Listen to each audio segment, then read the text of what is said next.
perspectivas socioambientales en el territorio urbano rural. Vamos a comenzar esta conferencia a cargo de la doctora Guadalupe Azuara García, cuya temática es metabolismo urbano rural en la zona metropolitana Puebla-Tlaxcala. Doctor Israel, si nos da una semblanza de la doctora, muchas gracias. Bienvenida. Gracias.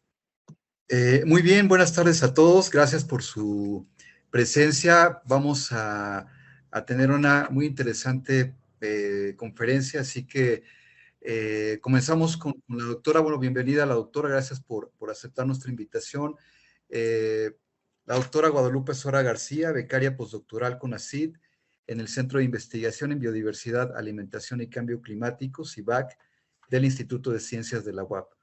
Estudió la licenciatura en Diseño Urbano Ambiental y la maestría en Economía, con especialidad en Economía Urbana y Regional, en la Universidad Autónoma de Puebla. Realizó su doctorado en la Universidad de Córdoba, España, en el programa internacional denominado Ingeniería Agraria, Alimentaria, Forestal y de Desarrollo Rural Sostenible, del que se tituló con mención cum laude. Se dedica principalmente a la modelación territorial a partir de evaluaciones ambientales de agua, aire y suelo y su posible evolución espaciotemporal a través de herramientas y técnicas informáticas como modelos de optimización, dinámica de sistemas, percepción remota y sistemas de información geográfica. El enfoque de sus investigaciones se basa en los sistemas socioecológicos acoplados con el objetivo de aportar herramientas metodológicas para la gestión territorial, la gobernanza y la justicia ambiental. La perspectiva biocultural, la inclusión de temáticas transversales como el cambio climático y la seguridad alimentaria son enfoques fundamentales e interdisciplinarios en sus trabajos. Desde 2018 forma parte de la Red de Patrimonio Biocultural de México, CONACYT, en la que actualmente coordina el Nodo Puebla, y de la Red Universitaria de Cambio Climático, UNAM.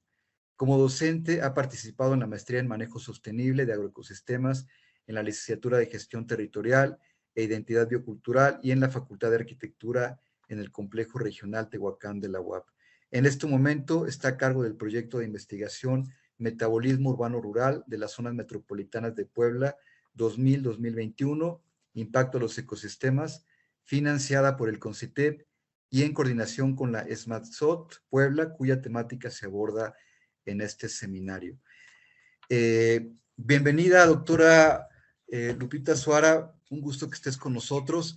Pues gracias a ustedes, buenas tardes a todos. Es un gusto para mí participar en este seminario, en esta serie de charlas, con la gente de arquitectura, con conocidos, con excompañeros, con amigos en general, para poder compartir parte de los trabajos que venimos realizando. En este caso, se trata, como ya lo mencionó el doctor Israel, es el metabolismo urbano rural. Entonces, si gustan, empezamos. Bueno, pues este proyecto de investigación fue una petición del Consejo de Ciencia y Tecnología del Estado de Puebla en lo que hace las líneas fundamentales o estratégicas del gobierno del Estado.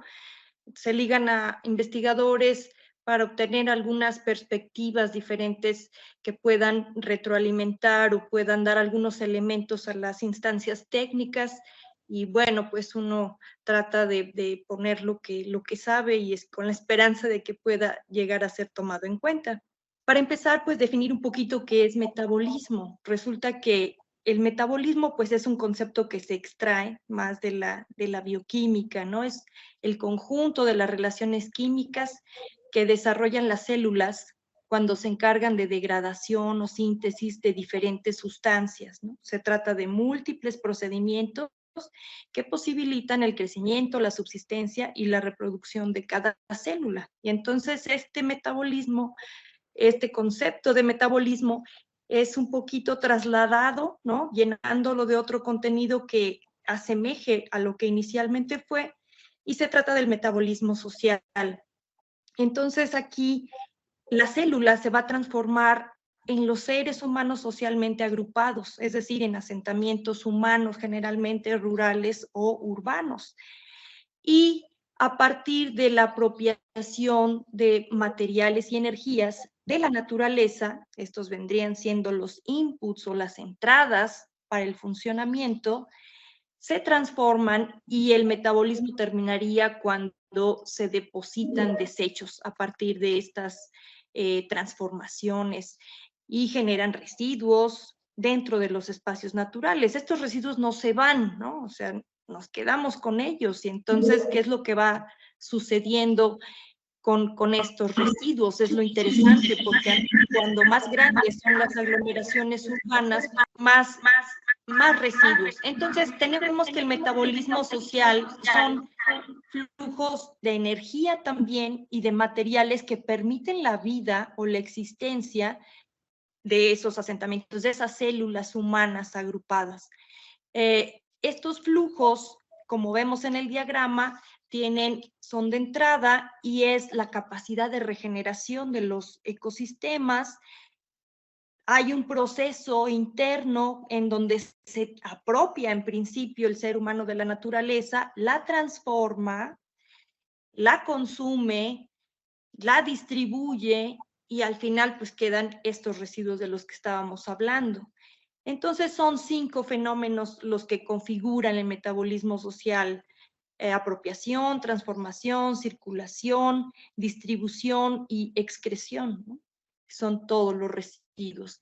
Este esquema tomado de González de Molina y Toledo, yo le agregaría otras 2 flechitas porque hay productos, sobre todo en el mundo globalizadísimo en el que ya nos encontramos, en el que no todas las transformaciones directamente se consumen, ¿no? Las grandes armadoras de vehículos, pues resulta que se distribuyen piezas para ensamblarse en otras partes, así como los celulares, las baterías vienen de China y se ensamblan finalmente en Corea o en Estados Unidos y nos llegan, ¿no? Pero también después de ser transformados, no directamente se consumen, sino que son distribuidos y vueltos a transformar, ¿no? En un ciclo mucho más complejo. Entonces son flujos de entrada, flujos interiores y flujos de salida. Nosotros vamos a hablar específicamente pues, del metabolismo rural y del metabolismo urbano. El metabolismo industrial se separa porque muchas ocasiones las industrias no están directamente en las ciudades y también tienen su propio funcionamiento. No obstante que en las ciudades también nos vamos a encontrar muchísimos funcionamientos industriales. También se engarzan estos metabolismos la mayoría de las ocasiones en las ciudades y generan muchísimos más flujos de entrada, más flujos intermedios y más flujos de salida. Y es importante entender que si estamos dentro de un ecosistema, si nos estamos apropiando de la naturaleza, pues qué tanto le estamos quitando para que ese ciclo pueda autorregularse y sigamos contando con esos inputs, ¿no? O nos los estamos acabando. Y al final, pues vamos a quedar con todos los residuos ya imposibles de ser absorbidos o ser regenerados para volverse a utilizar, que es lo que sucede con las grandes ciudades, con las grandes zonas metropolitanas y mucho más en México. Entonces, de lo que se trata este enfoque es que se pueda entender a las ciudades en su contexto ecológico y las repercusiones que está teniendo, porque todo lo tomamos de la naturaleza y todo lo vamos transformando y lo vamos desgastando, deteriorando. Los servicios y bienes ecológicos que nosotros podemos tomar de los ecosistemas, que los toman todos los asentamientos, son servicios de abastecimiento, ¿no? Por ejemplo, para la alimentación, como combustibles, como materiales artesanales, ¿no? Para ser transformados, energía, entre otros. Hay otro tipo de servicios y funciones que son de regulación, por ejemplo, de nutrientes, de purificación del aire, el ciclo del agua, ¿no? Para que se purifique el agua también en todo ese ciclo es necesario, estos son los tipos de servicios ecológicos, así como culturales, históricos, etcétera. Estos más los pone el hombre a partir de su evolución histórica en los contextos geográficos en los que se encuentra. Entonces, a esto nos referimos con este enfoque de metabolismo, a cómo vamos a estar tomando y qué vamos a estar encontrando a partir del gran consumo y de los patrones de consumo que tenemos dentro de las ciudades. En esta concentración que vamos a hacer del metabolismo urbano y rural, vamos a hablar de algunos componentes específicos que fueron parte de este estudio, ¿no? Todavía está en una fase final, pero ya hay muchos resultados. Y los componentes, ahorita van a aparecer a la izquierda, son los que se evaluaron: el suelo, la vegetación, los alimentos, el agua y la energía. Todos estos componentes, los flujos que se dan en ellos o a través de ellos, o de ellos mismos en la zona metropolitana, en este caso de Puebla-Tlaxcala, aunque también lo hicimos para Tehuacán y Teciutlán. Y en términos de suelo, lo que tenemos que empezar a reconocer es la expansión urbana que ha tenido la zona metropolitana. Y esta ha sido brutal. Aquí en esta primera imagen de síntesis tenemos en negrito cómo era en el año 2000, nuestra zona metropolitana, que ya lo era, y cómo quedó en 2021. Ahí fue el corte temporal que se hizo, ¿no? Que es lo rosa. Es un crecimiento muy, muy grande. Pasamos de 26.538 hectáreas a 47.000 hectáreas urbanizadas, antropizadas. A partir de esta información, si podemos avanzar, fue de análisis de imágenes satelitales, con técnicas, ¿no?, de percepción remota, y ahí simplemente vamos haciendo el recorrido para ir mostrando. Se generaron pues todas las firmas espectrales para poder ir viendo esos crecimientos, cómo se iban dando, ¿no? Finalmente llegamos al año 2021 y ahí tenemos estos grandes crecimientos que ya se observa una vinculación mucho más estrecha hacia el norte con Tlaxcala, hacia el poniente, ya pues acabando los territorios, por ejemplo, de San Andrés Cholula, de San Pedro Cholula, empezando a irse a Ocoyucan, extendiéndose a Cautlancingo, Coronango, etcétera, y más al norte, como esta zona metropolitana está conformada por 39 municipios, 20 de Tlaxcala y 19 de Puebla, pues también vemos el funcionamiento del extremo noroeste a partir de San Martín, Nativitas, Iztacuixtla, ¿no? Y al oriente hacia Amozoc, Acajete, donde ya se consolida más una vinculación física de esta zona metropolitana. Este es un cuadro síntesis, ahí están las 3 etapas analizadas, cómo se fue dando. Ahí podemos ver que muchísimo más marcado hacia el poniente en varias etapas, y de acuerdo a los resultados de la percepción remota nos dieron más de 21.000 hectáreas de crecimiento. Luego los sobrepusimos a las series del INEGI, que vamos a ver en la siguiente lámina, en las que obtuvimos algunos datos un poco diferentes de los mapas que hay. Por ejemplo, la serie 3, que corresponde con el año 2005, arrojaba 20.865 hectáreas, cuando a nosotros nos tocó medir y pues validar, ¿no?, varias mediciones, y nos arrojó ya para el año 2000 26.538 hectáreas, ¿no? Fue una escala menor, es decir, el INEGI nos lo da a 1 a 250.000 y nosotros lo hicimos a 1 a 100.000 la interpretación. Entonces es, digamos, más preciso a partir de estas técnicas de percepción remota el cálculo de las superficies. Al final, nosotros, como vimos en los mapas anteriores, eran 47.921 hectáreas. Sin embargo, fusionamos, como nada más el alcance metodológico era para el uso urbano, fusionamos el mapa de la serie 7 de INEGI con el que corresponde al año 2018, con el de 2021. Y entonces, como hay métodos para generalizar los polígonos, INEGI generalizó más.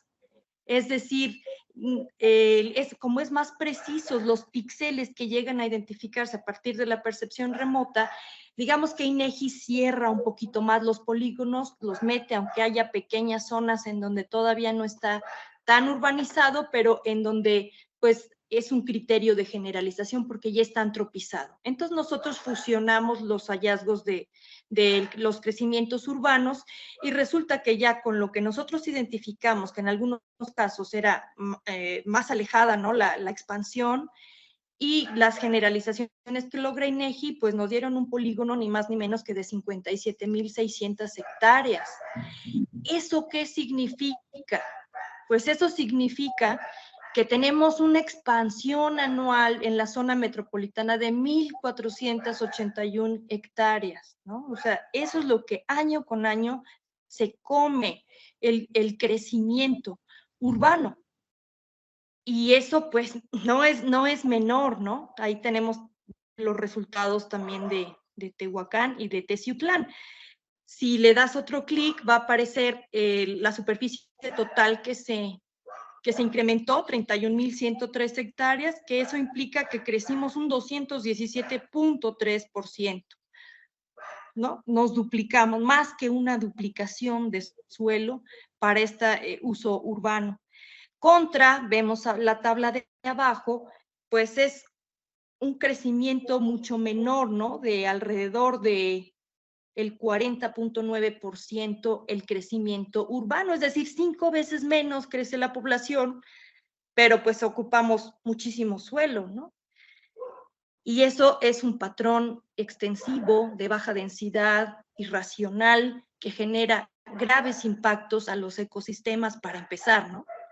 De donde estamos asentados. Y esos patrones de ocupación de baja densidad son discontinuos. Aquí vemos mapitas con las densidades urbanas y la mayoría o una buena cantidad, más o menos la mitad, están entre 0 y entre un habitante y 25 habitantes por hectárea. Ustedes vean toda la zona poniente, cómo tiene un patrón de bajísima densidad. Algunos asentamientos, por ejemplo, los de Acajete, que es, digamos, el último municipio incorporado, pues tienen un funcionamiento más rural y se entienden esas densidades. Sin embargo, en la parte de crecimiento, así de expansión, pues no se explica por qué tenemos tan bajas densidades. Bueno, sí hay una explicación irracional del mercado inmobiliario, ¿no? Porque si vemos en el mapita de más abajo, ya se ve muy pequeño, pero los puntos más azulitos, ¿no?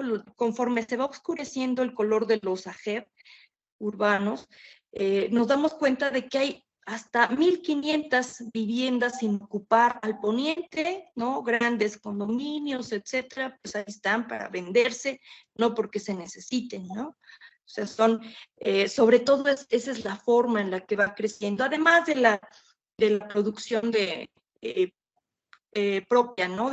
Que la gente, la autoconstrucción que va realizando, pero sobre todo esos patrones de baja densidad son por el mercado inmobiliario. Entonces, hay discontinuidad, hay fragmentación en las áreas suburbanas y tienden a generar un enorme incremento de la movilidad. O sea, queremos seguir creciendo y crece el problema para llegar de un lado a otro y la gente se desplaza 1 hora 20 minutos, hora 50, para llegar de un punto a otro a sus zonas de trabajo si tienen trabajo, ¿no?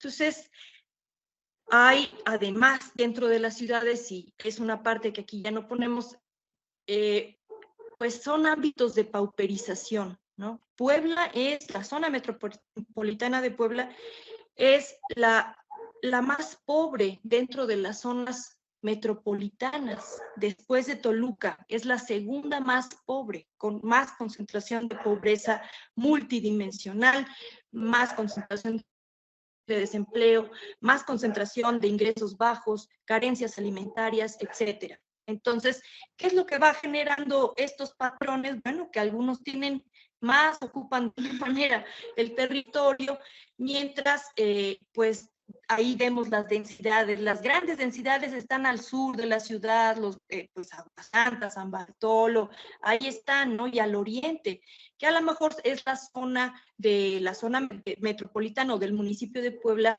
menos acaudalado, menos rico, ¿no? El poniente es la zona más rica.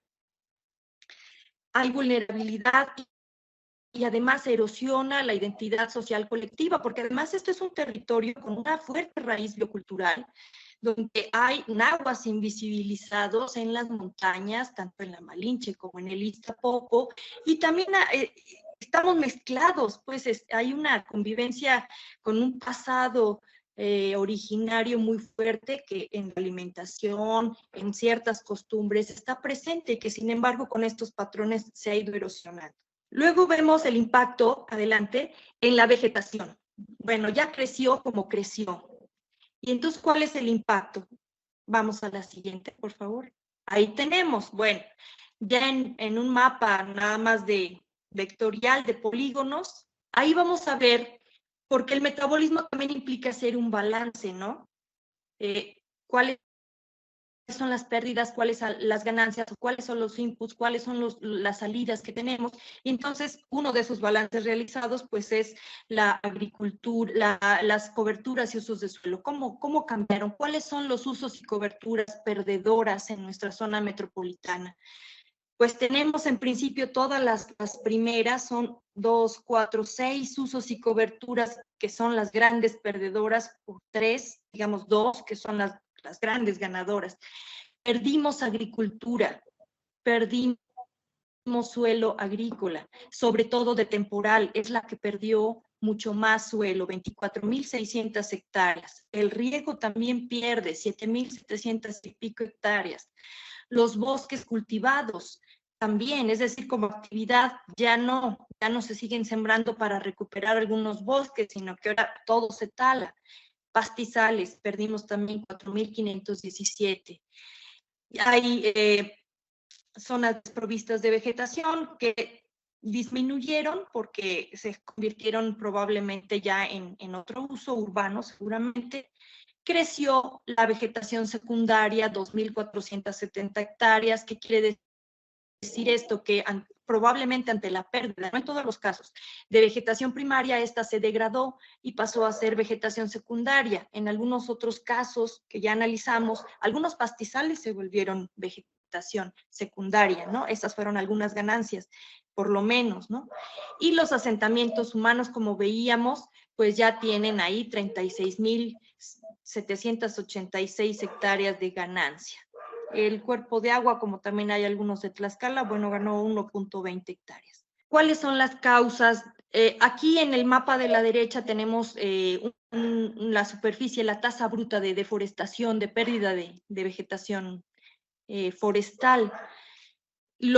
Aquí cuando es negativo, pues ganó, o sea, se ganó superficie, pero cuando es positivo y en rojito, pues es que perdió mucha más superficie. Ahí podrán ver que Tehuacán perdió más que todas, porque es la misma escala de medición. Pero en nosotros, en la zona metropolitana de Puebla, pues toda la parte de los volcanes tiene pérdidas importantes, ¿no? Entre 1 y 25 hectáreas al año perdidas. De bosque, sobre todo primario, ahí sí. ¿Y cuáles son esas causas? Bueno, en principio ya vimos que la expansión urbana, pero conforme la expansión urbana se va dando, va creciendo, se apropia de usos agrícolas, de riego o de temporal, la gente que está más a la orilla, digamos que va recuperando de alguna manera su actividad agrícola, y entonces ha habido una expansión también de la frontera agrícola, pero hacia altitudes mayores, por ejemplo, y es el caso de Chiautzingo, de San Salvador el Verde, que pues la agricultura se va cada vez más para arriba, pero eso para arriba es vegetación primaria, son zonas de recarga, ¿no? Entonces ha habido expansión, pero también ampliación de la frontera agrícola. En la Malinche, sobre todo, tala clandestina, también del otro lado. La tala tradicional, ¿no? Para leñar, o sea, como combustible. y también una fuerte presencia de plagas, ¿no? Como los descortezadores, que a partir del incremento de la temperatura, la plaga puede subir en gradientes más altos porque ya está más cómoda, porque ya hace más calorcito por ahí y está deteriorando muchísimo la Malinche, entre otras causas, ¿no? También dentro del componente suelo analizamos la erosión, ¿no? La erosión del suelo, y vimos a partir de información oficial del INEGI la proporción de suelo erosionado respecto del total municipal. Y entonces ustedes vean en el mapa de la izquierda, lo más oscurito, sobre todo la parte de Tlaxcala, hay erosión en el 75 al 86% del suelo municipal, y seguramente la cifra ya cambió, porque eso es una cifra de 2014 de las fuentes oficiales. También hay erosión importante entre 50 y 70% el color intermedio, y así todos tienen algo de erosión. 3.2% tiene San Andrés, y no porque lo hayan cuidado mucho, sino porque ya casi no tiene superficie sin construir, todo se ha urbanizado prácticamente. A la derecha vemos los tipos de erosión, también se analizaron. La mayoría del territorio, si se fijan, está entre leve y moderado, aunque hay zonas muy fuertes como Amozoc, como el sur del municipio de Puebla, y como Iztacuixtla al norte, que tienen erosiones extremas, es decir, que el suelo ha perdido, ya hay cárcavas, sobre todo es hídrica, y es muy difícil de recuperar ya esos suelos, ¿no? Pero no imposible, como vamos a ir viendo. Bueno, entonces aquí nosotros comparamos la información oficial contra una simulación que hicimos, una simulación hídrica que nos dio varias salidas del modelo, entre ellas la pérdida de suelo. Y es consistente con los resultados del INEGI, porque si ustedes se fijan en la parte norte, ¿no? Que es Iztacuixtla y los municipios nativitas hacia abajo, pues hay la mayor pérdida de suelo a partir del régimen de lluvias analizado, se validó el modelo y dio resultados pues relativamente consistentes. Del lado de la Malinche, todos esos pérdidas que todas van hacia el lago de Valsequillo, ¿no? Así va como en embudo, van llegando todo ese suelo, eutrofizándolo, etcétera. Es imposible, si no se para la erosión, pues parar las algas, pero pues ahí está. Cada año se pierde hasta 101.8 toneladas de suelo, que puede ser suelo fértil, que es el que cubre, que es el que tiene fertilizantes, que es donde se queda la humedad.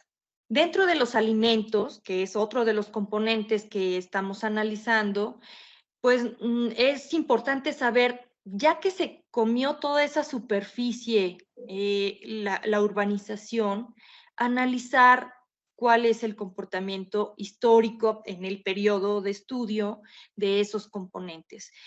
Como vemos a la derecha, hay una pérdida de superficie sembrada, ¿no? 2020 y 2021, particularmente años muy duros por la pandemia, y más o menos el riego se va conservando, ¿no? El riego es la franjita azul, y la verde es el total de la agricultura, con lo que nosotros dependemos fundamentalmente en esta zona de la agricultura de temporal. Después vemos a la izquierda que se pierde superficie, y a la izquierda vemos el valor de la producción agrícola. Lo defractamos para tratar de hacer más realistas los valores presentados. Y entonces hay una tendencia, digamos, había una tendencia más o menos desde 2015, no tan mala, ¿no? Pero el año 19 repuntó y el año 2020 volvió a caer. Lo rojito es el valor real, precios constantes, y la línea gris, pues es el valor reportado, pero que hay que quitarle la inflación, ¿no? Aparentemente crece, pero no crece porque hay inflación. Y si das otro clic, por favor, vemos que, bueno, se gana menos, se siembra menos, ¿y qué pasa con el volumen de la producción? Pues resulta que hay una consistencia que se empieza a ver a partir del año 2015, ¿no? O sea, como que fluctuaba más en los años anteriores a ese año, perdón, mis perros están acá, y pero hay como que ya una consistencia del volumen de producción, a pesar de la pandemia, si ustedes se dan cuenta, 20 y 21 se conserva de la agricultura temporal y también se conserva el riego. Es decir, ¿eso qué puede implicar? Bueno, a pesar de que hay cambio climático, a pesar de que muchos cultivos están viéndose afectados, otros beneficiados, dependiendo de la altitud y de las condiciones que necesiten, pero una zona metropolitana está teniendo, y del tamaño de la de Puebla, una consistencia en su volumen de producción, ¿no? Eso es un dato muy interesante. Igual con la producción pecuaria. Ahí, pues, esta zona era históricamente una cuenca lechera que había perdido potencial productivo en 2016-17, que es la línea amarilla. Sin embargo, lo recupera, ¿no? En esos mismos años que veíamos de la producción agrícola, también la producción pecuaria lo recupera. Y los rojitos son productos pecuarios, todos cárnicos, huevo, ¿no? Entonces hay como una consistencia también, sobre todo de la leche, un buen repunte, y la producción pecuaria se mantiene, ¿no? A precios constantes, lo rojo vemos que se mantiene. Esto, en términos de grupos de alimentos, ¿qué ha representado? Bueno, pues aquí tenemos un histórico de hortalizas y tubérculos. Hay cultivos que han sido severamente dañados, ¿no? O que han perdido su importancia. En las hortalizas, tubérculos, pues vemos que hay una pérdida muy fuerte de los dos primeros, que es el haba verde, la coliflor, que el haba verde hasta de exportación, también lo vemos en el histórico de legumbres y semillas. Había una participación importante a nivel nacional de Puebla y de Tlaxcala, sobre todo de Puebla, que incluso llegaba a las exportaciones de haba, ¿no? Éramos el segundo lugar después del Estado de México en esa producción. Sin embargo, hay cultivos o diversidad de cultivos que se empieza a perder. Con las frutas, algunas despuntan. Es importante las frutas porque son los perennes, ¿no? Y los perennes son los arbolitos, son arbustivos, son arbóreos, pero que están permanentemente y que ayudan a la fijación de la humedad del suelo, producción de oxígeno, etcétera, regulación de nutrientes, y es muy importante su presencia. Y se ha ganado durazno, por ejemplo, es la gris que ustedes ven hasta arriba, porque en la cajeta se han sembrado las hectáreas que no tienen idea, ¿no? Y sin embargo, hemos perdido cultivos tradicionales como la manzana, como las ciruelas, sobre todo, esos han decaído mucho, y emergen otro tipo de cultivos como los berries, ¿no? Zarzamora, frambuesa, que empiezan a ganar relevancia para los productores locales. Lo que sí es un hecho es que en el cimiento de la nutrición, que son los cereales, es la base, ¿no?, de la alimentación, el maíz, que es el rey de los cultivos, lo que más se produce, ustedes ven ahí la diferencia en las unidades de medida a la izquierda de esa gráfica, son 100 y tantas mil toneladas producidas de maíz que han venido históricamente a la baja, ¿no? Eso es un hecho, pues, muy, muy severo, porque sí representa peligros para la seguridad alimentaria, para la soberanía alimentaria. Mientras tanto, algún otro como el trigo, la cebada, el amaranto, en otra proporción, porque es otra escala, ¿no?, han ido incrementándose un poco, pero es muy notoria la pérdida del maíz. En contraparte, tenemos una evolución diferente del cultivo de flores. Pues esas no nos las comemos, pero ha ido ganando superficie, todavía no es lo más importante, pero ha ido ganando superficie, ¿no? Y también ha ido ganando volumen de producción. Este dato es muy importante porque municipios como Chiautzingo, pues se quieren convertir como que en la nueva Villa Guerrero. Si ustedes por casualidad buscan un video de Villa Guerrero, Estado de México, hay una producción florícola desde hace 2 décadas o un poco más tal vez, y los efectos nocivos contra la salud del ser humano son tremendos. Hay niños que ya nacen ciegos, sin ojos, cánceres, leucemias, una situación muy, muy drástica, ¿no?, a nivel ambiental y sanitario, Sin embargo, es un cultivo que deja mucho, pues, más ganancias y se contamina todo el suelo y se deforesta. Y es brutal el avance de estos cultivos que no sirven para comer. Entonces, es importante tenerlo también en mente porque es un impacto a los ecosistemas, ¿no? Dentro del estudio también nos abocamos a medir en términos de los indicadores duros de los ecosistemas, de la diversidad, cómo se comportaban los agroecosistemas. Y entonces analizamos 3 índices que se denomina Margalef, Shannon y Pielow. Bueno, en términos llanos, el de Margalef es como que mide la riqueza en términos de la cantidad de cultivos, ¿sí? Para ver la diversidad, cuántos cultivos estamos teniendo. Y bueno, nos interesa sobre todo el de arriba, que es el rojito, porque fluctuó negativamente más o menos en 2017-18, sin embargo se ha ido recuperando. Estos índices, conforme es mayor el territorio, la superficie, pues pueden ser más altos porque implican mayor diversidad, ¿no? Geográfica, o sea, hay una mayor extensión geográfica y te puedes encontrar muchos más seres vivos, vegetales o animales o de otros reinos que en un terreno más pequeño. Por eso es la gran diferencia con Tehuacán y con el verdecito que vemos que es Teciutlán. Sin embargo, bueno, Tehuacán es casi monoproductor, va perdiendo diversidad, mientras que la zona metropolitana de Puebla la va recuperando. Hay otro índice que mide no solamente la cantidad, ¿no? Proporcional, sino como es la proporción de esa riqueza, es decir, a partir del volumen de producción. Y en ese índice, pues todas las zonas están un poco mal, pero está mejor la zona metropolitana por esa misma razón. Cuando está por debajo del 2, ese índice es que hay poca diversidad. Teciutlán, por su parte, ha perdido muchísima, es la anaranjada, y Tehuacán igualmente. El PLO mide la equidad, es decir, qué tanta equidad hay entre lo que se siembra. Y esto nos identifica o nos ayuda a identificar los monocultivos, que también afectan de muchas maneras a la superficie sembrada, ¿no? Al suelo, lo degradan también. Y bueno, hay una equidad superior también en la zona metropolitana.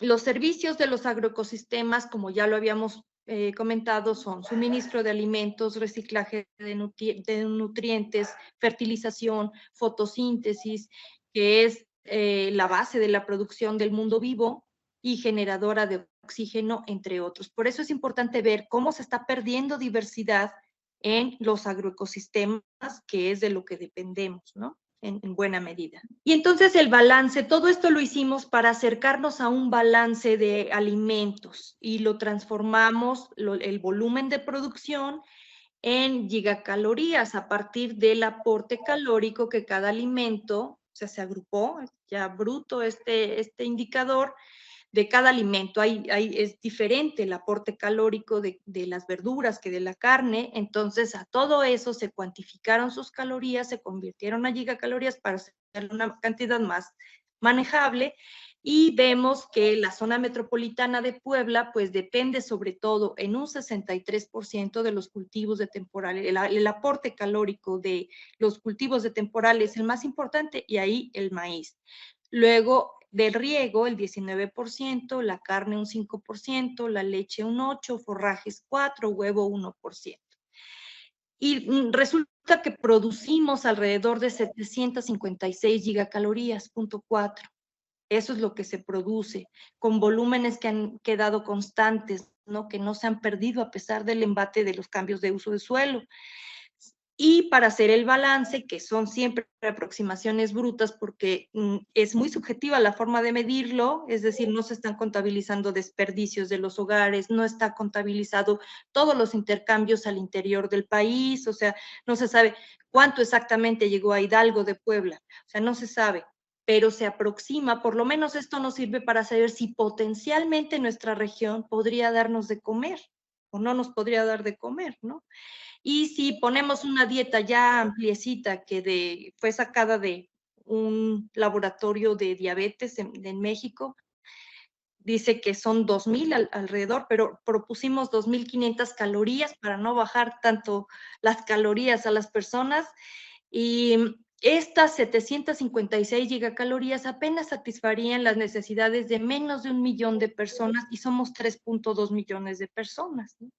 Quiere decir que tenemos un déficit alimenticio actual y cómo va a ser a futuro, ¿no? Nos falta pues más de 2/3 partes, ¿no? de alimentos que potencialmente podrían hacerla una región autosuficiente. Otro elemento, ya una vez hecho el balance de alimentos, pues es el agua, ¿no? Todos estos flujos de los que hablábamos, el agua como que es un ejemplo muy, muy directo de estos flujos.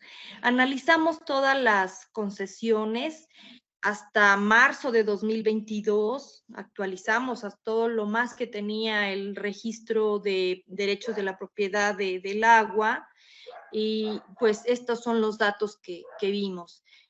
Hay 1,739 títulos de agua subterránea concesionados y que equivalen a 294.45 hectómetros.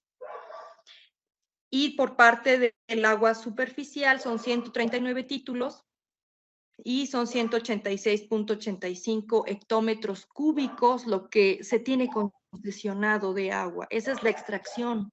Pero vamos a ver cuánta agua hay, ¿no? Esta es toda la que se extrae. Bueno, los usos un poco del agua, de la subterránea a la izquierda tenemos que el uso público urbano en negro, pues es el más demandante porque somos muchos habitantes y no queda de otra, pues necesitamos el agua, es un derecho humano al agua. Luego la agricultura con 27% y en tercer lugar la industria. Esa se lleva ahí el 11.5% del agua subterránea. Si nosotros quitáramos el público urbano y los usos no consultivos, como la generación de energía, tendríamos el verdadero esquema de la utilización del agua, porque el público pues va para todos, pero el industrial no tanto, ¿no? La agricultura sí, pero vamos a ver en adelante que esta agua no se distribuye tan bien como debería de ser. Por parte de la superficie, la mayor parte se va para la generación de energía eléctrica, pero es un uso no consultivo, o sea, no se consume, se regresa al flujo. La agricultura es el siguiente uso, ¿no? Que también se toma, es el más importante en esa fuente de extracción.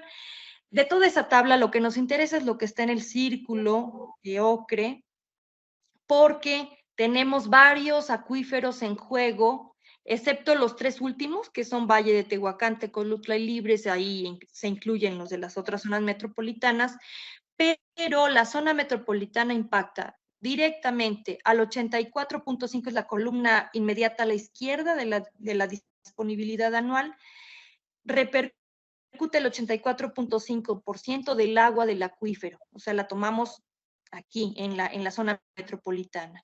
El Alto Atoyac, que es Tlaxcala, impacta el 38.4% del acuífero, ¿no? Y de los otros acuíferos se impacta menos, del Izúcar de Matamoros y del Valle de Tecamachalco impacta menos. Sin embargo, las disponibilidades anuales ya son, vaya, ya se cuentan con nuestros dedos de las manos y de los pies, ya con eso llegamos a la cuenta de los hectómetros. Solo le quedan al de Valle de Puebla 20 hectómetros de disponibilidad media anual, al del Alto Atoyac 29, al de Izúcar 37. El de Tecamachalco ya es deficitario, ya está en números rojos, ya solamente se juega ahí, que se le pellizque el agua a ciertos usos, ¿no? Para distribuirla, no es que se paralice la ciudad, pero va a haber un punto en el que ya no haya ni esa mínima recarga, ¿no? Y pasamos a la siguiente, ¿qué va a pasar entonces en la zona metropolitana? Bueno, ahí vemos toda la lluvia de puntos, por tipo de fuente de extracción, las concesiones superficiales en rojito y en triángulo azul son todas las concesiones subterráneas en el contexto de la subcuenca y de los acuíferos. La zona metropolitana está rodeada al oriente y al poniente por acuíferos deficitarios, ¿sale? Como el del Valle de Tecamachalco y en el Estado de México, el otro. En amarillito, con muy poquitita disponibilidad, como el de Huamantla y el propio Valle de Puebla, y o a otros que les queda un poquito, ¿no? Que les queda el Alto Atoyac 29, a Izcaquixtla 38 y Atlisco 37.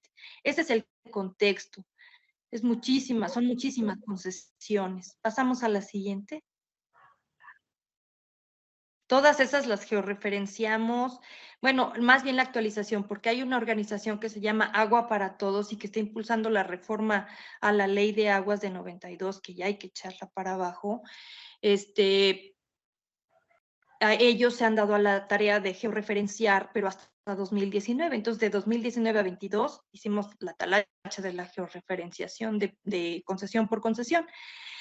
Ahora, a partir de los datos de Conagua, la verdad es que siempre hemos sido muy incrédulos. ¿Nos estará diciendo la verdad Conagua? ¿Realmente nos quedará eso de disponibilidad o no? Y entonces en este trabajo hicimos una simulación hídrica con el software Soil and Water Assessment Tool, se llama SWAT, esas son sus siglas en inglés. Y entre varias salidas, ¿no?, que nos proporcionó, como el que vimos de la pérdida de suelo, toneladas al año, nos da, bueno, las precipitaciones, nos da la evapotranspiración, y ahí, por ejemplo, el mapa rojito a la derecha, pues indica también, ¿no?, es un indicador de las islas de calor, donde hay más concentración urbana, pues hay una evapotranspiración más fuerte, menos vegetación que nos pueda proteger. Otra salida abajito es la humedad en los suelos, y la humedad pues obviamente está del lado de los bosques, en la montaña, ¿no?, en la parte poniente. Por eso es muy importante mantenerla pues bien con árboles, no deforestarla más. Y a la derecha pues ya es la recarga al acuífero, ¿no? Ahí es en milímetros, los convertimos a hectómetros en la imagen que ustedes ven a la izquierda. Y bueno, pues resulta que nuestros datos, la recarga tanto del acuífero del Alto Atoyac como del Valle de Puebla, nos dieron 572.038 hectómetros en la simulación. Quedamos 1 hectómetro cúbico por debajo de lo que reportó la Conagua, de 573.1 hectómetros. Es decir, que sí nos dice la verdad del agua que queda, Conagua, ¿no? Pero de todos modos, pues siguen siendo datos desalentadores porque no se deja de dar concesiones, ¿no? Y entonces, del balance de agua, ¿qué podemos extraer? Bueno, que si juntamos la disponibilidad de ambos acuíferos en los que directamente estamos impactando, un 85% al del Valle de Puebla y un 35% al del Alto Atoyac de Tlaxcala, pues tenemos que nos quedan 50.047 hectómetros. ¿Y cuál es la tasa o la velocidad a la que se consume? Pues en todo este periodo sumaron 113.044 hectómetros, es decir, una tasa anual de extracción de 5.4 hectómetros cúbicos.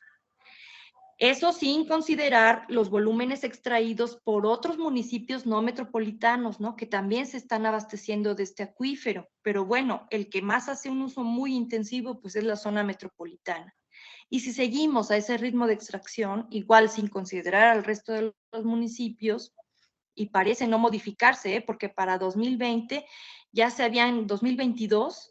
habían concesionado 2.6 hectómetros cúbicos más, ¿no? O sea, a la menos de la mitad del año, y ya íbamos 2.6 hectómetros, ¿no? O sea, que puede superar los 5.4. Y eso implicaría que, de no considerarse otros consumos, en 9 años ya tendríamos cuando más, un déficit o una disponibilidad positiva. Y ya lo que nos espera en la próxima década, pues ya va a ser muy, muy difícil en términos del agua. Y además, la subcuenca del Alto Atoyac es un infierno ambiental, ¿no? Esto lo dijo el secretario de Medio Ambiente, Víctor Toledo, refiriéndose a aquellas regiones que el año pasado se denominaron región de emergencia sanitaria y ambiental, las denominadas RESAS. Pues el Alto Atoyac es una reza.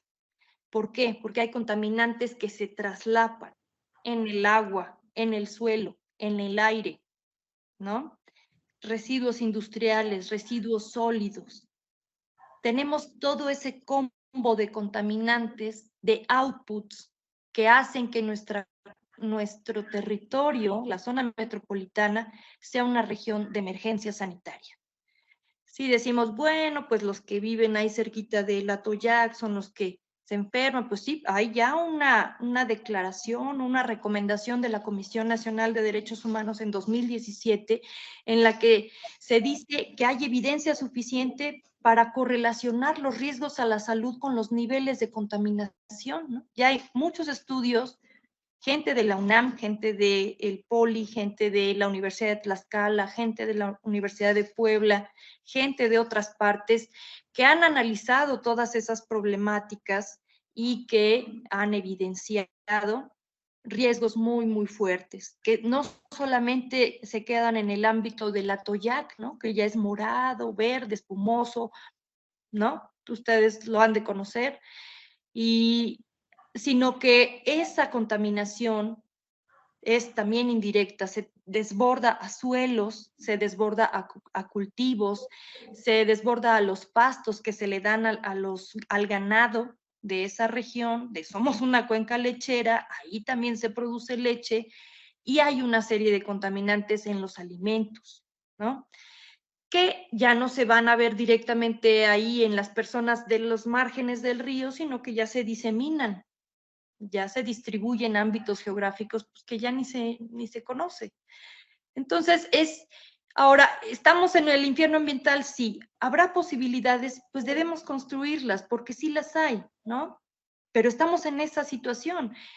Los reportes de Conagua nos decían, sí, ahí están todos los puntitos rojos a la derecha. Pues sí, es que ya está muy contaminado, con fecales, con metales pesados, con fluoruros, con todos los contaminantes. Ya estamos en rojo. ¿Y qué significa eso rojo? Bueno, hasta el año pasado ya nos dijeron, pues que es un infierno ambiental, ¿no? Que tenemos que parar esa dinámica de falta de regulación que permitió que todo mundo, empezando por las empresas transnacionales, contaminaran nuestro río, contaminaran nuestro suelo. Y aunado todavía a eso, pues resulta que hay acaparamiento del agua. Hicimos un documento, una investigación que ya fue publicada en la que nos dimos a la tarea de medir el acaparamiento. ¿Por qué? Porque si bien sabemos que hay gente o millonarios del agua, que fue un estudio muy revelador del año pasado de la UNAM, pues esos millonarios pueden afectar más o menos, o sea, ya el hecho de que se apropien del agua, los industriales o los agrícolas, es una situación muy difícil porque parece que nadie les puede quitar su agua, ¿no? O sea, la ley los sigue protegiendo, pero probablemente haya afectaciones más severas dependiendo del grado de estrés hídrico que cada municipio presente. Y entonces nosotros nos dimos a la tarea de mezclar esos dos componentes y ver dónde había más acaparamiento, estableciendo un patrón a partir del 80% del agua acaparada, sea superficial o sea subterránea.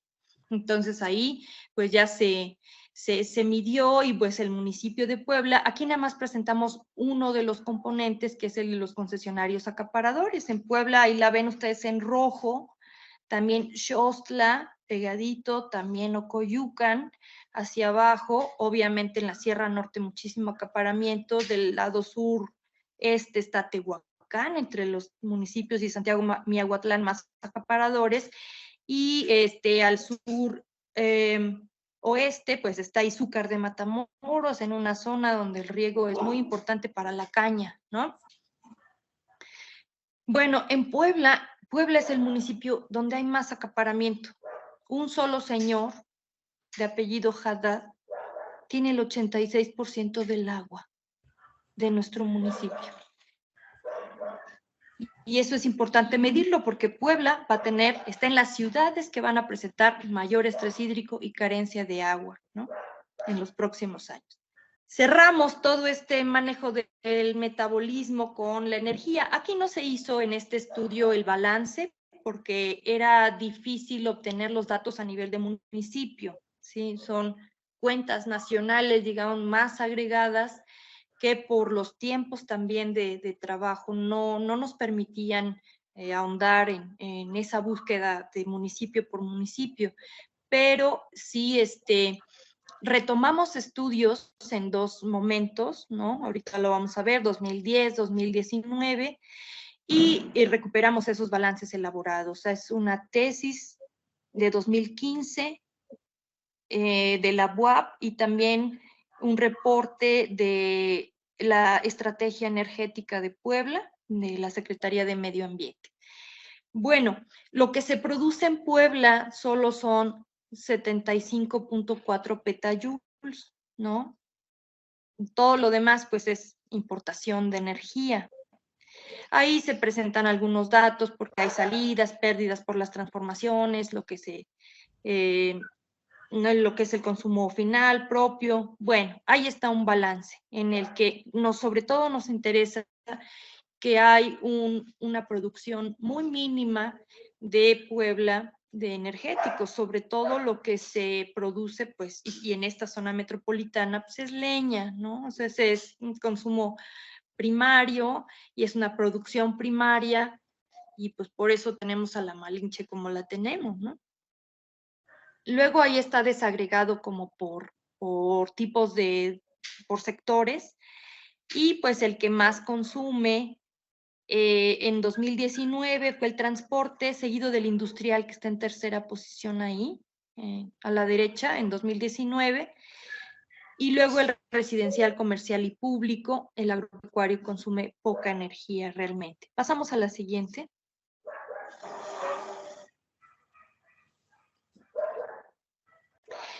Y bueno, de lo que se produce de los energéticos primarios, por ejemplo, en Teciutlán están los humeros, ¿no? En el municipio de Chignautla, pero toda esa producción que se tiene no se transforma en el estado, sale y ya nos la regresan. Y entonces aquí ya hacemos como la última transformación para convertirlo en energía eléctrica, ya para distribución, ¿no? Pero la verdad es que en México muchos estados somos dependientes energéticos, incluso donde se produce, pues no se transforma generalmente donde se produce. Y eso es delicado por los tiempos que vienen, por la cantidad de gente que requiere energía y porque pues las fuentes, a pesar de que tenemos algunas que siguen siendo un poco costosas, pero por lo menos contaminantes, pues todavía no se desarrolla, ¿no? Todavía seguimos en una dependencia importante de los fósiles. Bueno, el consumo estatal per cápita lo tenemos en gigajoules, estaba a nivel nacional en 75.2 y en 2019 bajó bastante, ya esos reportes a 61.58. En Puebla siempre ha sido más bajo el consumo energético per cápita, en 36.09, y en 2019 bajó, o sea, a nivel nacional bajó y también a nivel estatal bajó a 33.37. Esto tiene que ver con que no somos ni una ciudad tan cálida o un estado con tantísimo calor donde haga falta enfriarnos, o tantísimo frío que haga falta calentarnos, ¿no? Entonces estamos en un clima templado que influye bastante en estos consumos energéticos. Y pusimos la demanda metropolitana, es decir, si la población estatal en 2020 es de 6 millones, ya de entrada, contando la producción bruta de energía primaria, que ni siquiera se transforma acá, pero ya estamos en un déficit de 84.9 de nuestros requerimientos energéticos, ¿sí? Y para la zona metropolitana, pues es más alta, es de 97.8% de nuestros requerimientos energéticos que no están satisfechos, casi en su totalidad no están satisfechos. Y eso es un balance también muy delicado. Aquí se desagregaron un poquito cuáles son esos energéticos primarios que sí se producen en el estado. Petróleo crudo se produce leña, que es el principal, y en la zona metropolitana el más importante. También se produce gas natural, también hay geoenergía o energía geotérmica, hay hidroenergía, también se transforma el bagazo. Ya poco a poco la energía solar, ahí la vemos con 0.08 petajoules al año, y eso sale de datos que el INEGI va recuperando en los censos. Bueno, usas ya algún dispositivo, ¿no?, de ahorro energético, y ahí va saliendo los que ya tienen sus paneles solares, etcétera. Es la forma en la que se tiene de medir, porque no hay tanta producción así masiva en nuestro país, y de la eólica, que bueno, sí hay algunas torres por ahí, ¿no? Es lo que se produce en el país. Y bueno, tenemos ahí en términos de porcentaje, en el recuadro anaranjado, cuánto representó en 2010 y cuánto representa en 2019 esta producción de energía. Entonces, bueno, la leña, por ejemplo, para 2019 representó el 65.9%. Es muy, muy alto el consumo, la tala para esos propósitos.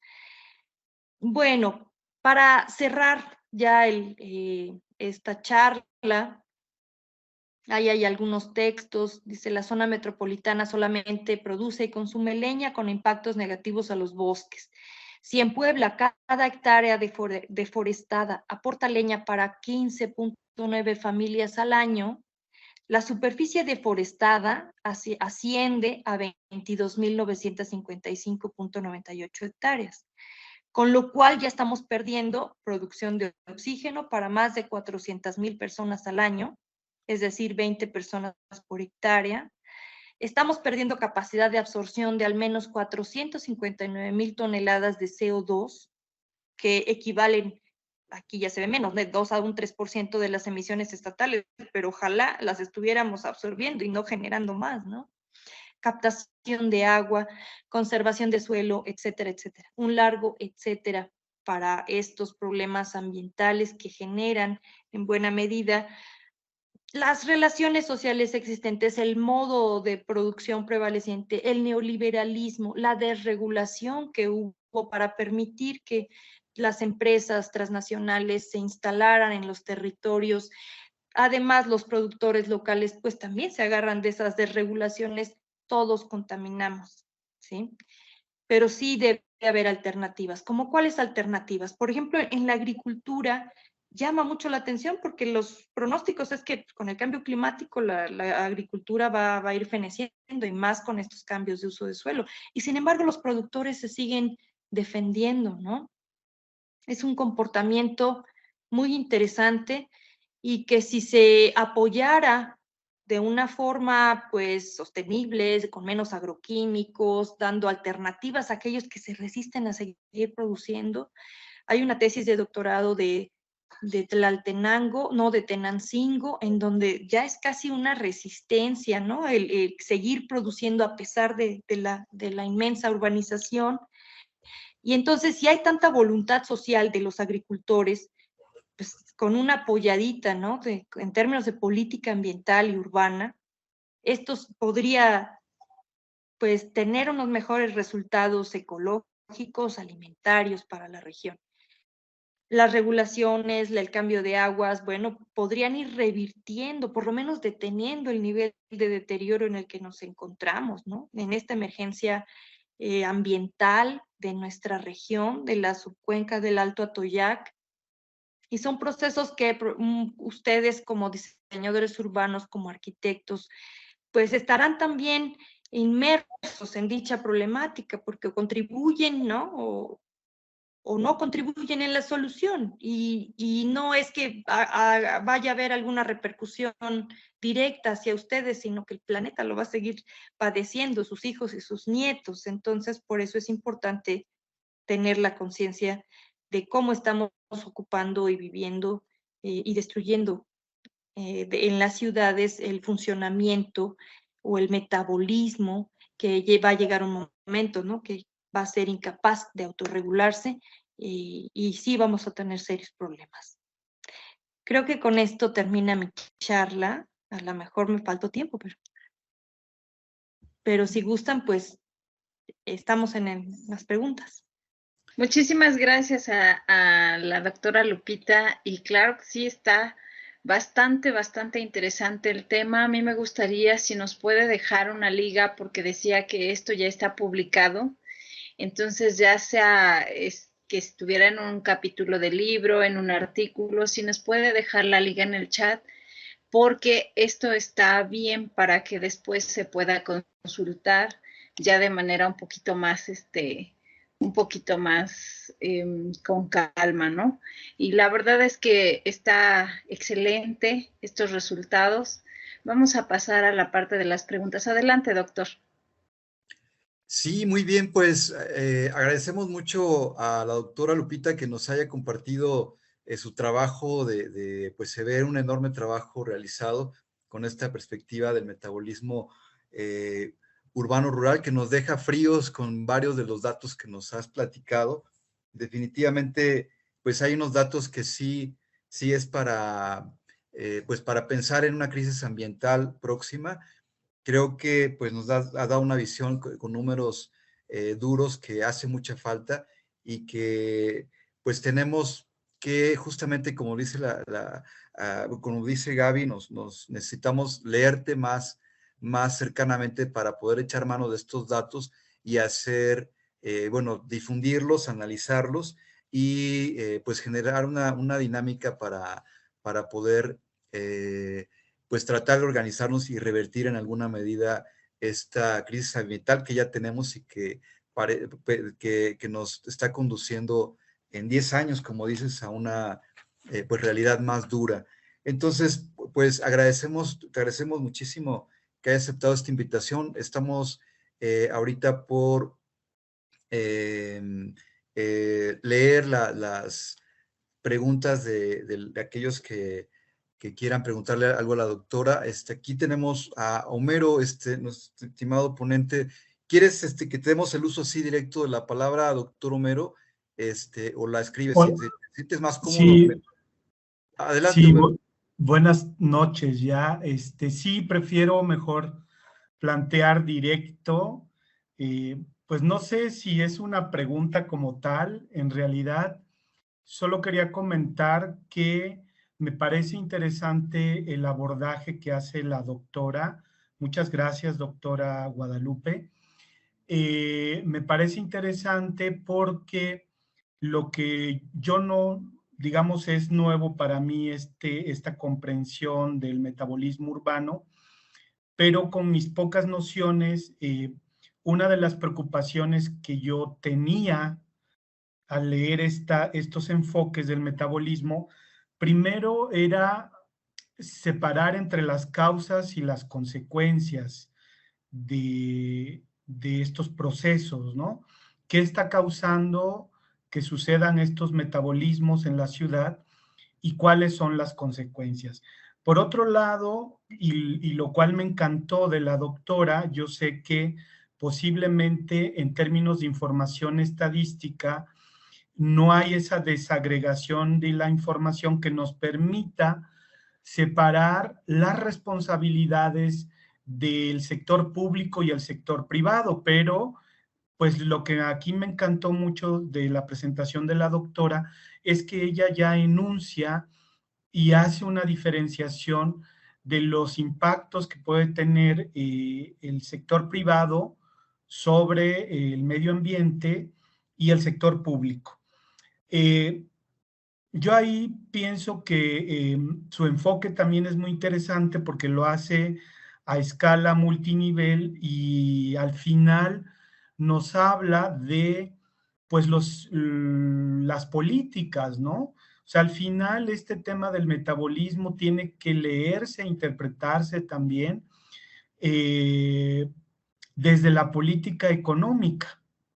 La doctora mencionaba el neoliberalismo, la entrada de las empresas, la desregulación, las multinacionales, y yo creo que eso es bien importante, que la comprensión del metabolismo pase también por la comprensión de estos filtros de la política económica, cómo una política económica va a tener impactos en el territorio a diversas escalas.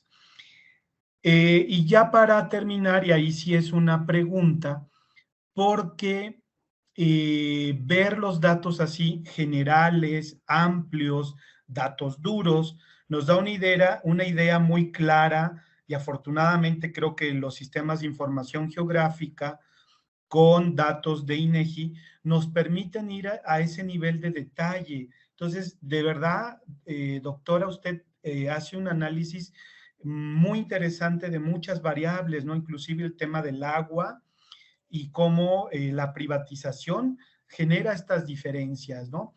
Pero yo ahí le tengo una pregunta. Quizás valdría la pena que a este análisis macro o microregional pudiera integrar un análisis, no sé si lo esté haciendo, capaz que sí ya lo está integrando, un análisis cualitativo. Me explico. Creo que se podría muy bien complementar esto que usted hace, doctora, con un análisis de los estilos y modos de vida, ¿sí? Incluso ir como a los barrios que tienen diferenciados por el nivel de ingresos.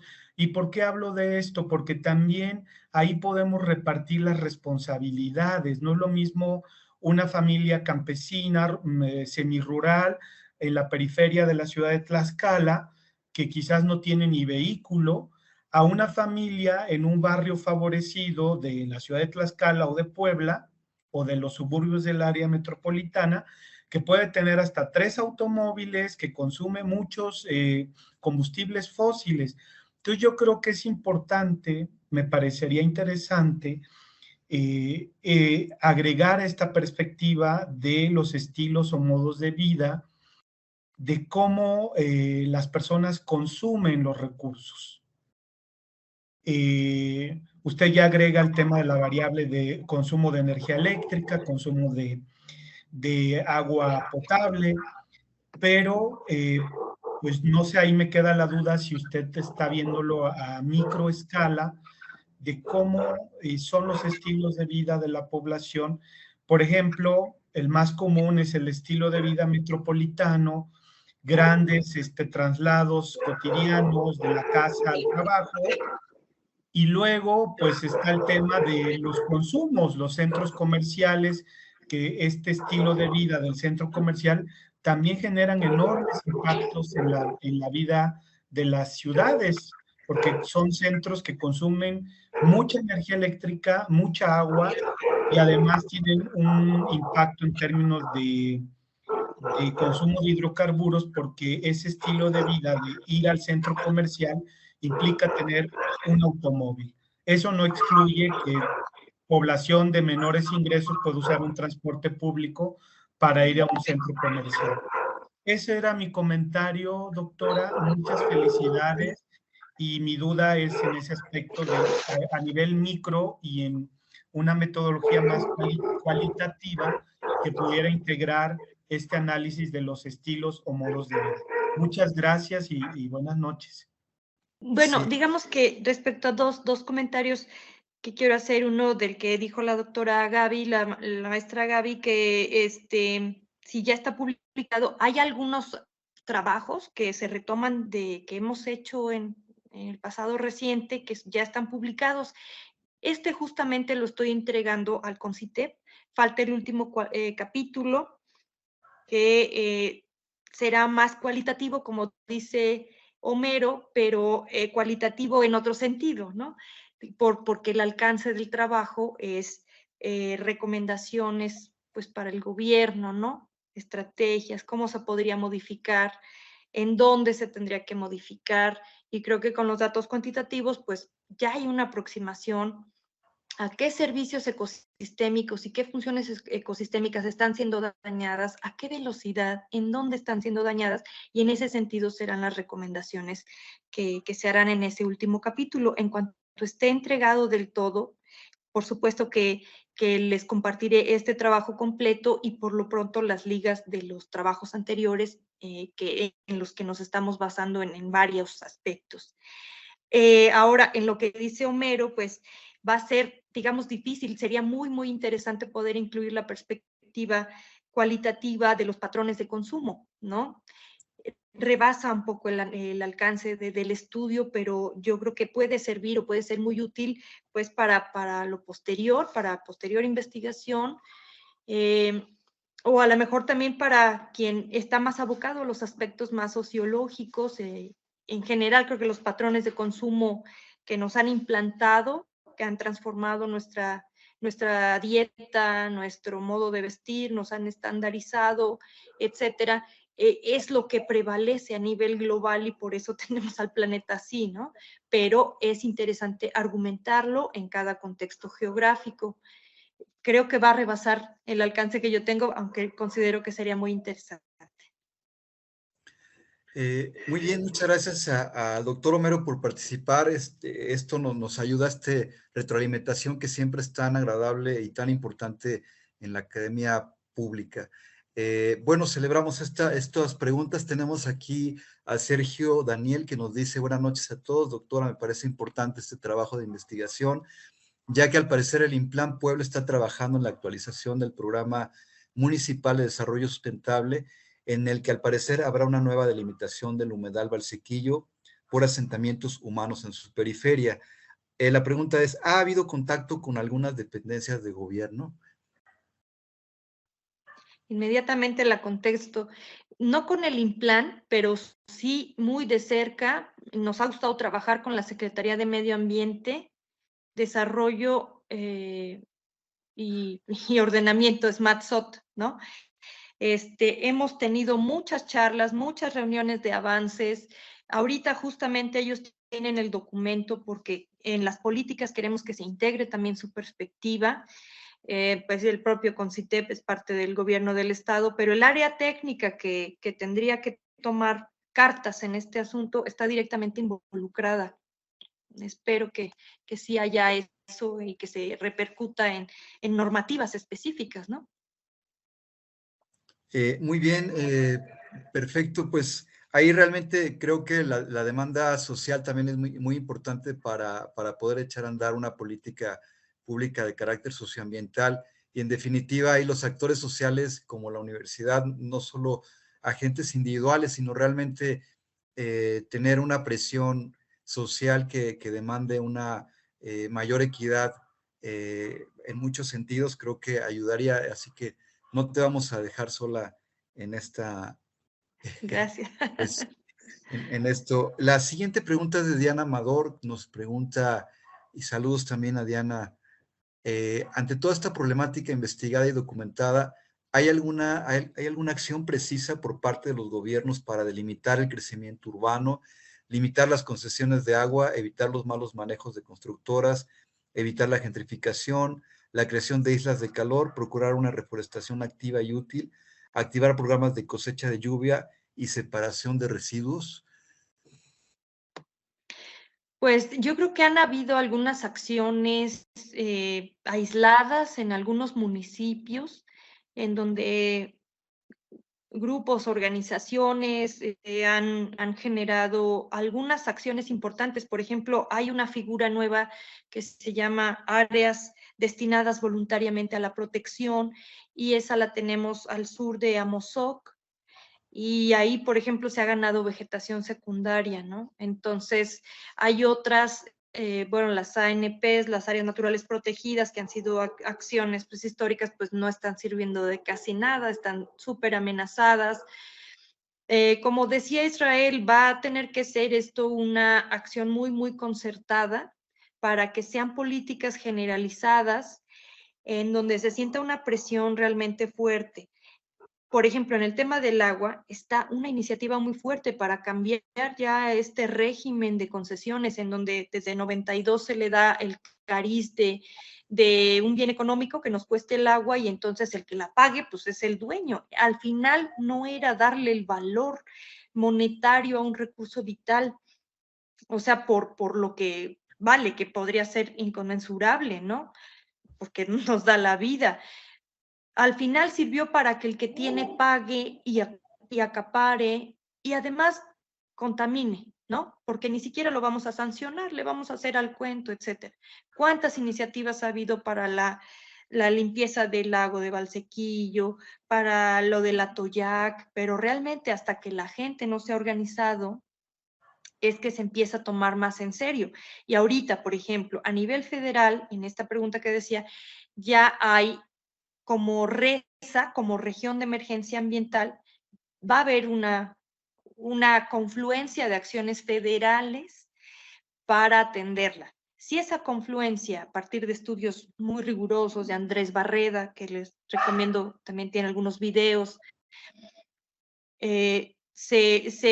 digamos, se fuera de la mano con transformaciones a la ley de aguas en este caso, pues ya estaríamos del otro lado, pero pues parece que no se va a tocar, no sé hasta cuándo, ¿no? O sea, ya hace falta, es indispensable transformar esa y otras legislaciones, pero por ejemplo la ley energética pues no pasó y eso era una cuestión a nivel federal, la ley de aguas todavía no puede porque hay muchos intereses de por medio.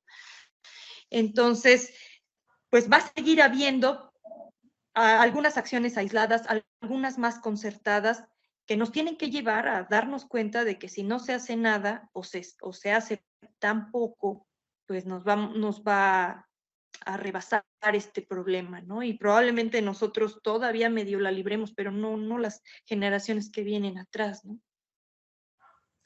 Muy bien, pues nos va a pasar la factura si no hacemos nada, como justamente nos dice la doctora Lupita. Bien, pues mira, Benjamín Ajuria Muñoz, también conocido nuestro ponente, los dos, Homero y Benjamín, de este ciclo de conferencias, te pregunta si podría repetir el nombre del proyecto y si ya se puede consultar alguna publicación al respecto. Creo que ya más o menos la respondiste.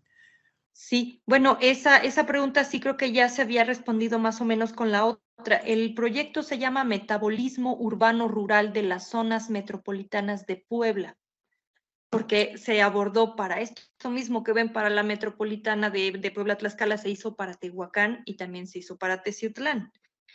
Entonces, por ejemplo, el caso de Teciutlán, porque puede ilustrar muy bien, en Teciutlán, la Sierra Norte, grandes crecimientos del paisaje de serrano, se ha transformado, los valles pequeños se han colmado de crecimientos urbanos, una pérdida impresionante de bosque, una deforestación terrible. Además, ahí sí hay potencial energético en los humeros, ¿no? En Chignautla. Y una pérdida de superficie sembrada, una pérdida también de valor de la producción y además lo que no sucede en la de Tehuacán y en la de Puebla, una pérdida muy fuerte del volumen de producción, una pérdida de la diversidad. Es decir, esa es una región como para decir, abusados, aquí sí se puede todavía hacer mucho para que no llegue a este nivel, porque además aquí en estas otras zonas no se deja de producir los alimentos, aunque hagan falta más, pero en la propia correlación y funcionamiento económico ha mantenido a los productores porque son sus fuentes de vida, porque además si las ciudades son reservorios de pobreza, ¿no? Pues si un campesino dice, todavía voy a producir, voy a generar mercados justos, voy a intercambiar de muchas maneras, bueno, algunos dirán, voy a exportar berries, otros voy a hacer flores, que pues esos a lo mejor ya no son los ámbitos de la agricultura más deseables, pero se han mantenido en defensa de la actividad, cosa que ahorita Teciutlán, a marchas así forzadas, está perdiendo con una rapidez impresionante. Ahí se podría parar, por ejemplo, en este estudio comparativo de las 3 zonas metropolitanas, porque van a llegar a lo mismo que nosotros, pero en un nivel de fragilidad todavía mayor, porque ahí pues es un ambiente en el que se perderá todavía mucho más por su entorno geográfico, por su riqueza vegetal. No solamente es sierra templada, también hay bosque mesófilo, ¿no? Y eso es algo muy ilustrativo, siento yo, para los gobiernos, para el gobierno estatal, de ver, pues aquí puedo frenar esta situación en esta zona metropolitana. Muy bien, pues en definitiva, pues este tipo de análisis sirven para visibilizar esto que muchas veces nunca nos nos muestran ningún tipo no hay una difusión de estas problemáticas socioambientales y justamente, de hecho, más bien se obstruye su visibilización, ¿no? Aquí otra persona, Oscar, nos pregunta, bueno, gracias doctora, me gustaría saber desde su perspectiva, ¿cuál es la influencia en la producción de los materiales o recursos en los planes de desarrollo? Y bueno, también pregunta dónde pueden encontrar la investigación que acabas de mencionar, que eso ya lo respondiste. La repito, desde su perspectiva, ¿cuál es la influencia en la producción de los materiales o recursos en los planes de desarrollo? Ay, no entiendo bien la pregunta. Sí, creo que se ha de referir, considero que, pues en algún tipo, digamos, como la producción me imagino que la cuestión del ámbito económico, si se incluye en los planes de desarrollo, pero entiendo, voy a pensar desarrollo urbano, eh, porque no nos especifica de qué tipos de materiales o recursos, pero o planes de desarrollo anual, digamos, estos planes, sí, estatales de desarrollo, no lo sé, o si ya es un plan de desarrollo urbano, pero no sé si nos puede especificar Ah, un poco, Oscar, y bueno, si no lo dejamos un poquito y aquí también nos dicen, bueno, equidad en las responsabilidades y consumo, ámbito importante, nos comenta Saidi. Luego también Benjamín Ajuria, el doctor, nos pregunta, ¿conoce de otros estudios similares de otras zonas metropolitanas en México? pues hasta donde tengo entendido, no lo hay. Es decir, muchos investigadores, ¿no? En el ámbito académico han empezado a desarrollar muchas de estas temáticas. Sin embargo, aplicadas, pues todavía no. Por ejemplo, dentro de este estudio se incluyó la especialización económica. No la puse aquí porque, bueno, era un poquito más alejado, pero hay quienes dicen, bueno, a lo mejor los recursos que hay o lo que se produce, etcétera, o si no se incluye o si se incluye, sí se incluye. Y resultó que la especialización económica de nuestras zonas metropolitanas, además de que hay las autopartes, herrerías, química, industria química, textil, fabricación de prendas, que está en toda la parte de Tlaxcala, Xostla, pero en general en lo que la zona metropolitana está especializada es en panaderías, tortillerías, es decir, en esos changarritos, ¿no? Y esas son las manufacturas. Y además dentro del comercio al por menor, porque son los dos sectores más especializados, pues son las papelerías y las misceláneas.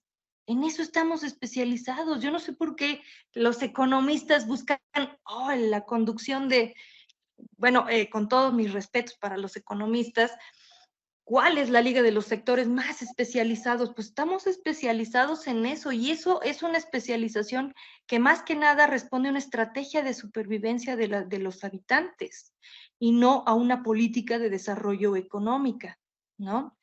Entonces, bueno, creo que ya me desvié de la pregunta, pero se tomaron en cuenta esos aspectos, fortalecen pues la tesis de que ya el Coneval lo expresó de la pobreza urbana, y bueno, pues que sí tiene que haber también un fuerte impulso estatal de los gobiernos para resolverlo, además de toda la participación de la sociedad. Pero sí hay cosas que se pueden hacer porque dicen, bueno, seguimos dando agua porque la ley dice que hay que dar agua y mientras todavía quede algo de disponibilidad, la tenemos que dar. Pues sí, pero ustedes ya vieron los coeficientes que se utilizan para esa toma de decisiones y eso no está en la ley, eso son cuestiones operativas y normativas que año con año se van especificando y que probablemente ahí se podrían cambiar. ¿Cómo va a ser lo mismo estar en un estatus de superávit Puebla que Chiapas, ¿no? O sea, ¿cómo el punto 001 puede ser igual al 4.2, ¿no? Porque el punto 002 ya, o sea, nos ponen en el mismo rango, o sea, se puede seguir explotando cuando esos son instrumentos normativos que ya se podrían estar modificando, pero que desafortunadamente todavía no se modifican.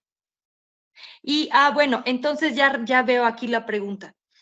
Ahí tuvimos relación y vínculo con la SEDATU, con el área específicamente de desarrollo metropolitano, y bueno, se interesaron en esa metodología para ver si se podía aplicar al resto de las zonas. Actualmente en Puebla, para la Puebla-Tlaxcala, la SEDATU tiene contratado un estudio para la zona metropolitana y obviamente se les ha estado aportando un montón de información al respecto porque no es un enfoque que se haya desarrollado todavía. En el ámbito académico sí, pero no en el ámbito de los ordenamientos, ¿no? Ok, excelente, doctora Lupita. Bueno, pues mira, aquí hay un comentario, me parece, no parece ser una pregunta, dice, no sé si tú también ahí la puedas leer, dice, muy importante argumentarlo en cada contexto geográfico, eso es. Desde cada localidad, bueno, se está trabajando con procesos de agroecología en algunas ciudades de la zona y en otros estados con PIEs ágiles de CONACYT. Sería muy bueno articular para fortalecer procesos de impulso en formas de planear los espacios. Bueno, esto es un comentario. Luego sigue, genial que comente el tema de la ADBC.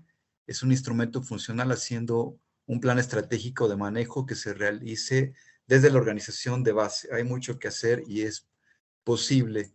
Mi pregunta Totalmente de acuerdo, sí, con ambos comentarios. Ok, y después mi pregunta es, ¿dónde podemos consultar mayor información de la afectación de zonas dedicadas al cultivo de flores y cuáles son esas flores que afectan, acorde a lo que mencionó durante la conferencia? Muchas gracias. Lo que afectan son los agroquímicos, ajá, porque se utilizan pues para que las rosas queden perfectas, ¿no? Y es lo que se está desarrollando a pasos agigantados en Chiautzingo, en donde ya tenemos un mar de plástico, pero en el bosque, ¿no? Porque ahí se cultiva la rosa, sobre todo, habrá otras flores, pero el control que hacen de plagas, pues todo es con agroquímicos y todo es súper contaminante para las personas, para los suelos. ¿No? Y lo comparamos con Villa Guerrero, Estado de México. Ok, muy bien.